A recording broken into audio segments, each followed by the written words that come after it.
Okay, so today I have a couple subjects. One is I got a new piece of driftwood, picked it up today, traded about 8 or 9 of my cichlids for it, so my strawberry peacocks are gone, the whole breeding trio. I am trying to get out of breeding African cichlids, but finding females finding males is hard. And you see these are males, and when they're young like this, if you guys don't know, most males have the pointed anal fin, but when they're young they don't have any kind of point to them. The only way to tell if they're male or going to be a male or female is if they have some color. And a lot of mine do have color, but I'm going to be getting rid of a lot of these guys. So, but anyways, the other subject that I wanted to talk to you guys about is having lids on your tank.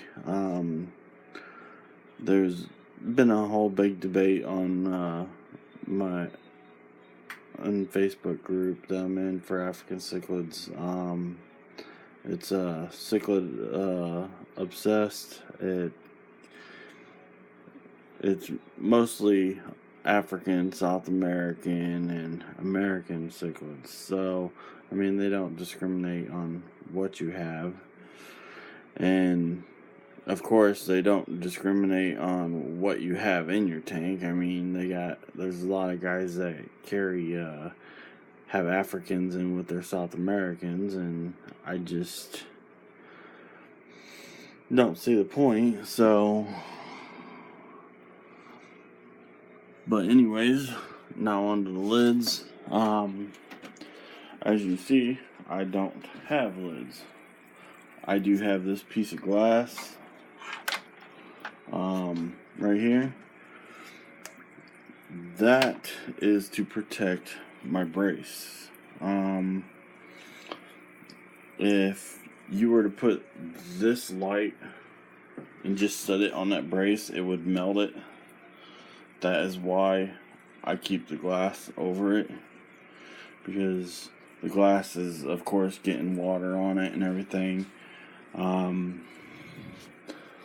Now with having lids, one good thing about having a lid is you're keeping the moisture in the tank. But I also have 3 canister filters, so I have nowhere to put a lid. I mean, I can run my hoses to the back, but I don't want to do that.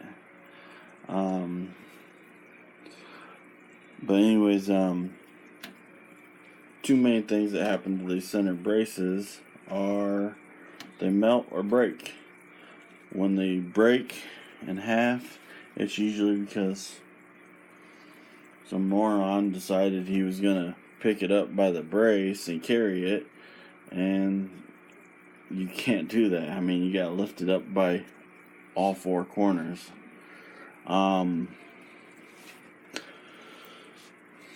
When you have an old style lamp like I do,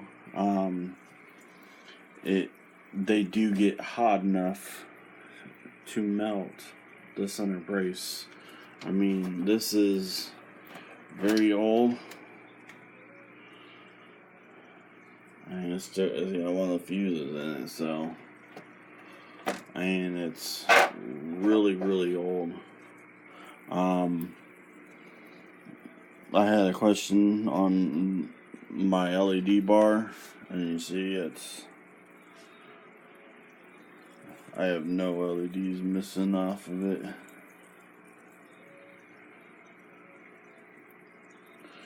Well, I have 3 I just noticed that are not on. But I have had this over a year, well over a year, probably about 2 years. It is an Aqua Neat, but I only paid $35 for it on eBay, and I've gotten my money's worth out of it so far. I'll probably buy another one this year when I get my taxes back. But with your lids, sorry guys,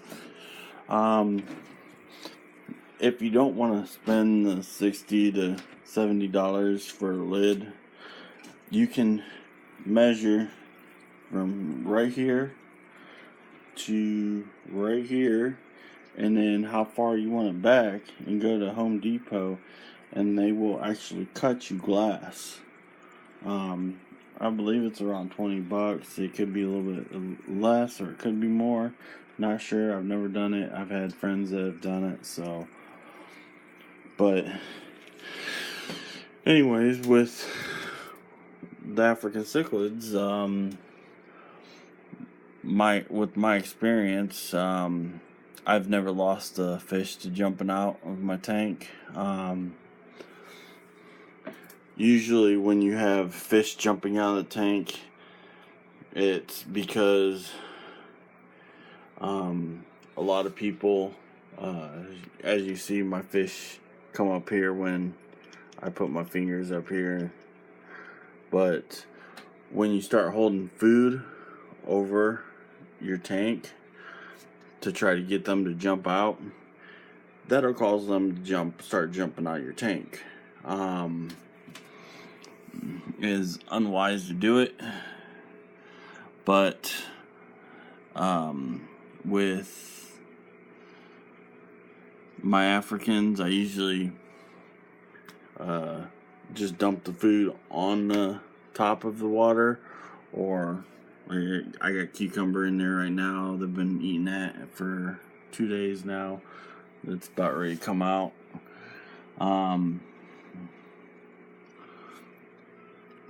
With the African cichlids, the more violent they are, the more they're going to be looking to jump out of the water.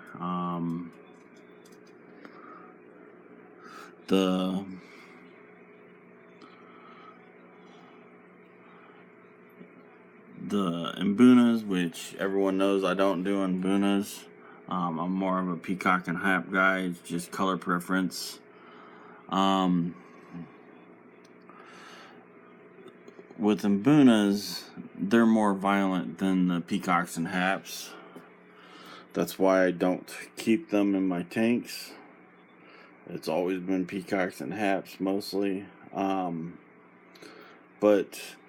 the Mbunas will jump out of the tank because they're chasing each other across the tank, and they'll jump out. But if you keep it low on your fish, they won't jump out. I mean, mine are pretty calmed down. I mean, they'll chase each other like fish do, but they don't really go up to the top of the water, banging their heads on the glass, nothing like that. So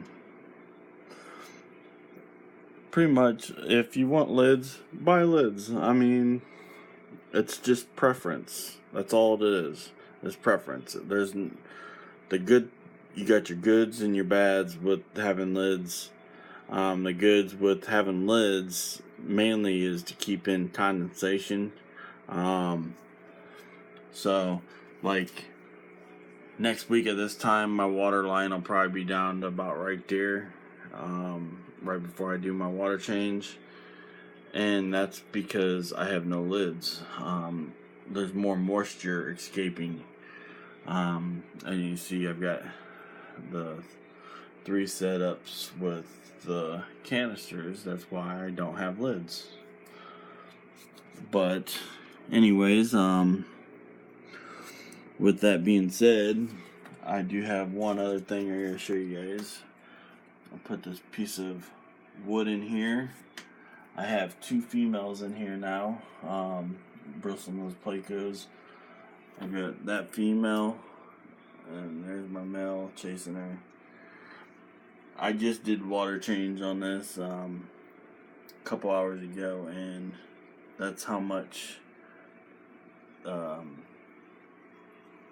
they go with on their feces. My other female is just a regular colored female.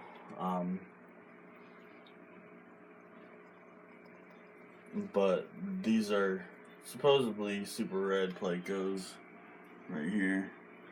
My other female is back there. She's behind. I did do the design on the tank.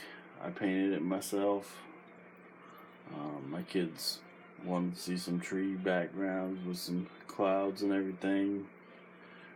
So I did it. I did scratch it a little bit when I put my Hob filter on it. But anyways, I think that's going to be enough for now on the video. My Malawi eye biter right here is probably going to turn into my dominant male now. So, as if you remember, the strawberry peacock was the dominant male before. Let's see how he colors up in the next few days without having any competition. The other ones are really small. These guys should start coloring up because these are males too. But anyways, I will see you guys later.